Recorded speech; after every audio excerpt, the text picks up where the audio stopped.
Bonsoir et félicitations. Si vous avez cliqué sur cette deuxième vidéo, je vois que vous êtes motivé. Alors, on va faire l'étude des devoirs maison qu'on a fait en liberté publique.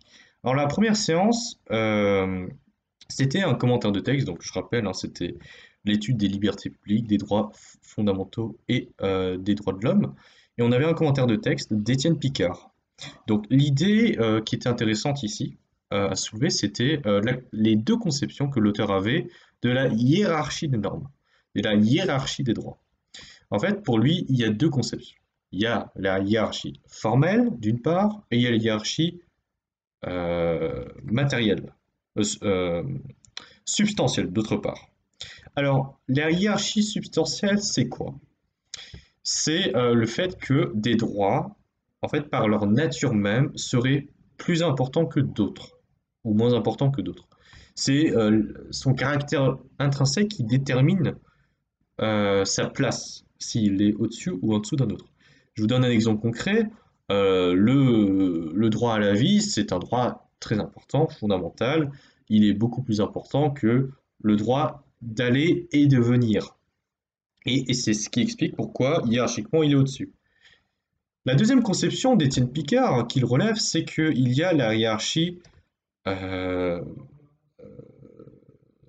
formelle, et ça vous rappelez de la hiérarchie des normes de Kelsen, qui hiérarchise comme ça, hein. Les droits, donc ceux qui sont au-dessus, sont naturellement supérieurs aux autres.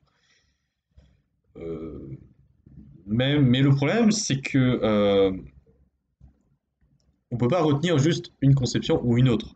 Les deux se confondent en réalité. Et c'est ça le problème, c'est que dans la hiérarchie des normes, bah, vous avez des normes, par exemple, d'ordre législatif, mais qui sont supérieures parfois à certains principes, et vice-versa. Donc c'est ça, c'est la difficulté de cette matière. Évidemment, c'est des discussions doctrinales. Le deuxième devoir, donc, c'est la dissertation que j'avais faite. Le sujet, c'était la technique du contrôle de proportionnalité est-elle identique au sein de toutes les juridictions? La technique du contrôle de proportionnalité est-elle identique au sein de toutes les juridictions?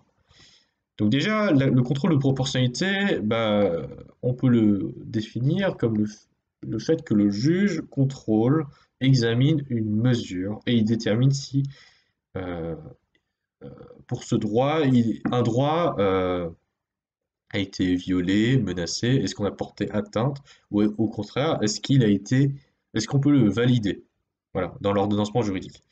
Donc ce sujet, il est invité à examiner l'ensemble des juridictions devant le juge administratif, devant le juge judiciaire, euh, la Cour européenne, même la Cour de justice, qui protège certains droits fondamentaux, parfois. Même si on peut aller plus loin, avec nos homologues voisins, devant les juridictions allemandes, italiennes, espagnoles, ou devant la Cour internationale de justice, qui elle aussi, à l'ONU, protège certaines valeurs. Alors, il semblerait que en France, en tout cas, il y a des caractéristiques communes de ce contrôle de proportionnalité. Ce que je veux dire, c'est que le juge judiciaire et administratif, globalement, ils appliquent la même chose, à quelques nuances près. C'est ça ce qui. Il y a une en fait, il y a une appréciation qui est différenciée uniquement par rapport aux matières. Le juge judiciaire ne traite pas des mêmes matières que le juge administratif. Voilà. Mais dans la technique même, c'est la même chose. C'est ça ce qui fait qu'il y a un point commun entre les deux. Euh, et le Conseil constitutionnel, lui aussi, il a une conception propre du contrôle de proportionnalité. Il, parce que c'est le Conseil constitue, parce que c'est le juge de constitutionnalité, donc il contrôle euh, une loi, une norme par rapport à la constitutionnalité, à la Constitution. C'est ça, en cela il diffère. La nature même du contrôle est différente, cela. Donc, et évidemment, il est beaucoup plus attentif au droit euh, qui lui est soumis. Voilà. Deuxièmement, donc devant la Cour européenne des droits de l'homme, là encore, bah, il consacre beaucoup d'attention euh, bah, aux normes qui sont menacées. Selon on regarde simplement la Convention européenne et on regarde lequel a été, euh, s'il y a une atteinte portée à des dispositions de la CEDH. Et enfin, j'ai analysé le droit européen qui, à certains égards aussi, euh, fait un contrôle de proportionnalité. Parfois, il est même présumé. Voilà. Donc ça, c'était le contrôle de proportionnalité. Euh, il est historiquement, il provient d'Allemagne. Euh, voilà. Donc la séance 3, donc c'était une autre dissertation. Donc c'était relatif au défi juridique de l'élargissement de l'accès à l'assistance médicale à la procréation, de l'AMP. Donc là, ce qu'il fallait exclure d'office, c'était la GPA, c'était hors sujet. Là, on parle vraiment de la PMA. Et il fallait montrer en fait le cheminement jurisprudentiel qu'a opéré le législateur toujours dans l'élargissement. Euh, on part par exemple de la loi de bioéthique qui a été révisée avec les avis du Conseil consultatif national d'éthique dans plusieurs avis. Euh, on est passé par exemple de la PMA pour les personnes hétérosexuelles et on l'a accepté pour les personnes de couple homosexuel. Ce qu'il faut relever cette dissertation, c'est aussi la question de l'intérêt supérieur de l'enfant. On doit permettre l'accès aux origines, par exemple, à l'enfant. On doit permettre à ce qu'il y ait une filiation qui soit établie pour l'intérêt de l'enfant. Et ça, c'est un défi, en fait. Parce que il y a la question de l'anonymat, en fait, qui est sous-jacente. Et vous voyez qu'il y a quand même un problème entre ceux qui veulent, les donneurs de sperme qui veulent conserver leur anonymat et l'enfant qui réclamerait l'accès à ses origines. Donc voilà en gros ce qu'on peut soulever dans cette dissertation. Ensuite, il y avait la séance 4 qui était consacrée à la mort. Donc là, on avait un arrêt du Conseil d'État Assistance publique hôpitaux de Marseille du 8 mars 2017. Donc Assistance publique hôpitaux de Marseille, c'est relatif à l'histoire d'un petit bébé qui s'appelle Marois. Et bah, en fait, elle était en situation déplorable, léthargique, elle n'était pas en fin de vie, hein. Et donc, il y avait la question de savoir si on devait poursuivre l'accès, euh, si on devait poursuivre les traitements de la petite fille.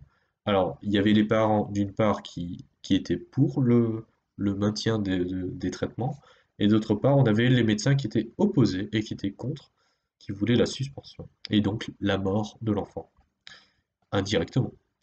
Le Conseil d'État accepte, enfin, casse et annule l'arrêt, donc il donne raison aux parents. L'enfant peut être a le droit enfin, d'avoir ces traitements. Mais c'est pas ça le plus intéressant. Ici, il fallait voir que euh, les juges du Conseil d'État étaient soumis à un cas d'espèce où il y avait une incertitude grandissante par rapport à la santé de l'enfant. Je m'explique, c'est-à-dire que l'état médical de l'enfant était pas déterminé, autrement dit, un doute subsistait, et les juges n'ont pas voulu se prononcer spécialement en fait. Donc ils ont été prudents sur ce coup-là, ils ont pris en compte l'ensemble des éléments médicaux, notamment des médecins, et qui s'étaient prononcés contre. Mais ils ont essayé d'être prudents quand même.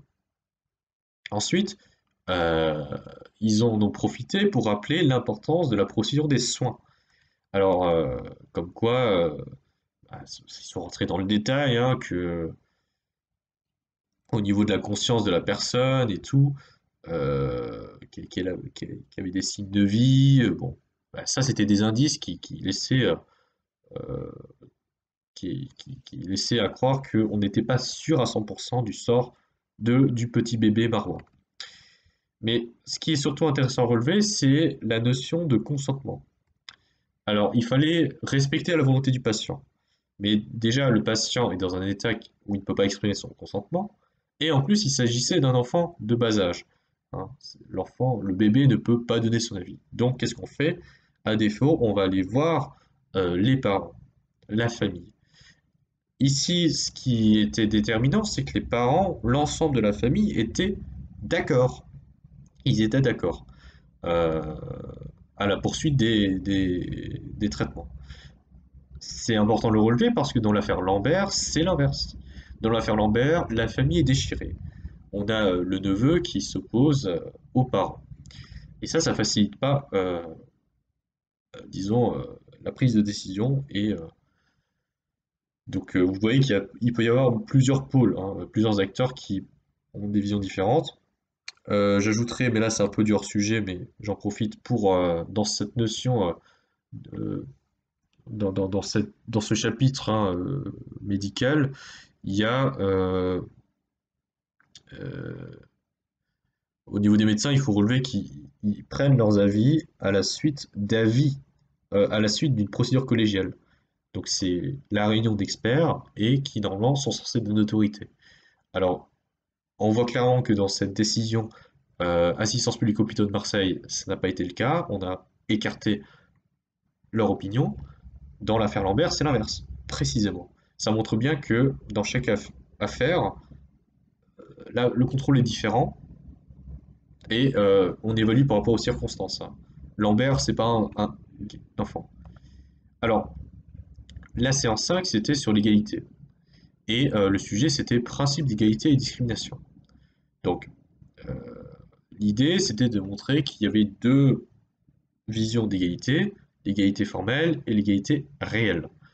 Et il fallait logiquement, dans ce devoir, partir de l'égalité formelle. L'égalité formelle, c'est dire que on est, on est de base pas forcément tous au même niveau, en fait on s'en fout de la situation de départ, mais on met tout le monde au même pied d'égalité. Tout le monde est traité de la même manière. On s'en fiche des particularismes. Vous voyez bien qu'il peut y avoir des disparités. Par exemple, on ne prendra pas en compte le tiers-temps, alors que ça mériterait de l'être. Et donc, c'est pour ça qu'il y a une autre vision qui s'appelle l'égalité réelle. Et l'égalité réelle, c'est le fait de traiter des personnes qui sont dans des situations différentes de manière identique. Ou en tout cas, on essaye de les mettre sur le même pied d'égalité. Donc, on utilise des quotas, la parité, etc. Alors, euh, pour, selon Florent, dans son devoir, il a parlé d'égalité euh, d'un régime sui generis, c'est-à-dire qu'on est entre les deux. Parce que la France ne veut pas admettre à 100% qu'elle veut discriminer, mais elle ne veut pas admettre non plus qu'elle retient l'égalité formelle seulement. C'est une sorte d'hybride, c'est une consécration en fait à la carte d'objectifs à valeur constitutionnelle et de principes qui doivent être régis par le principe d'égalité. Ensuite, et c'est le dernier devoir que je traiterai parce qu'on n'a pas fait de cas pratique sur la liberté religieuse. Donc, c'était un arrêt du Conseil constitutionnel du 20 décembre 2018, loi relative à la lutte contre la manipulation de l'information. Autrement dit, c'était un devoir sur les fake news. Et c'était les parlementaires de La République En Marche qui avaient adopté, proposé une loi, et ça a été soumis par l'opposition parlementaire au contrôle du Conseil constitutionnel. Et il s'agit de voir s'il y avait une atteinte à la liberté d'expression, notamment parce que la loi fake news censure du contenu sur Internet, parfois de manière préventive. Alors, il s'avère que le Conseil constitutionnel a validé les dispositions qui étaient attaquées, donc la loi est passée, et notamment on justifie cette loi pour la préservation de la liberté d'expression. C'était ça un peu le paradoxe. C'était une disposition qui lutte contre la diffusion de fausses informations en période électorale, contre les fake news. On le comprend facilement pour des faits en période électorale, par exemple, mais parfois ça peut être un peu abusé.